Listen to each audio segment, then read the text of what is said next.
أعوذ بالله من الشيطان الرجيم. بسم الله الرحمن الرحيم.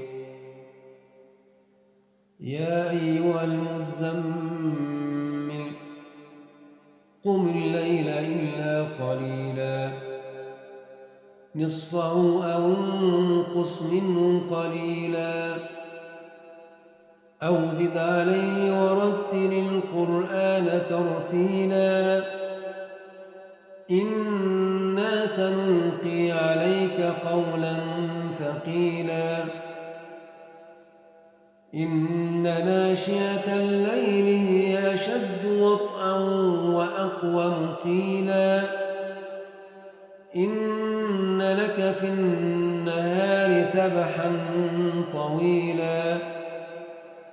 واذكر اسم ربك وتبتل إليه تبتيلا رب المشرق والمغرب لا إله إلا هو فاتخذه وكيلا واصبر على ما يقولون واهجرهم هجرا جميلا وذرني والمكذبين أولي النعمة ومهلهم قليلا إن لدينا أنكالا وجحيما وطعاما ذا غصة وعذابا أليما يوم ترجف الأرض والجبال وكانت الجبال كثيبا مهيلا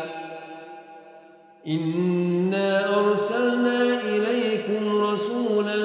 شاهدا عليكم كما أرسلنا إلى فرعون رسولا فعصى فرعون الرسول فأخذناه أخذا وبيلا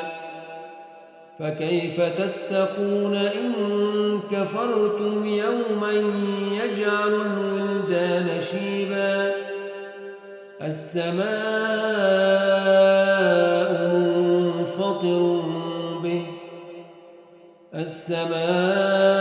منفطر به كان وعده مفعولا إن هذه تذكرة فمن شاء اتخذ إلى ربه سبيلا إن ربك يعلم أنك تقوم أدنى من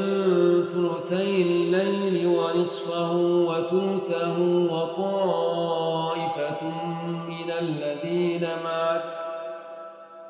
والله يقدر الليل والنهار علم أن لن تحصوا فتاب عليكم فاقرؤوا ما تيسر من القرآن علم أن سيكون منكم مرضى وآخرون يضربون في الأرض يبتغون من فضل الله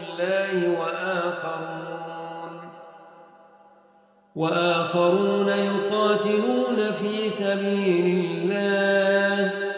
فاقرؤوا ما تيسر منه وأقيموا الصلاة وآتوا الزكاة وأقرضوا الله قرضا حسنا وما تقدموا لأنفسكم من خير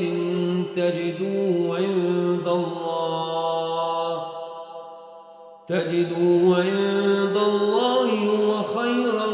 وأعظم أجرا واستغفروا الله إن الله غفور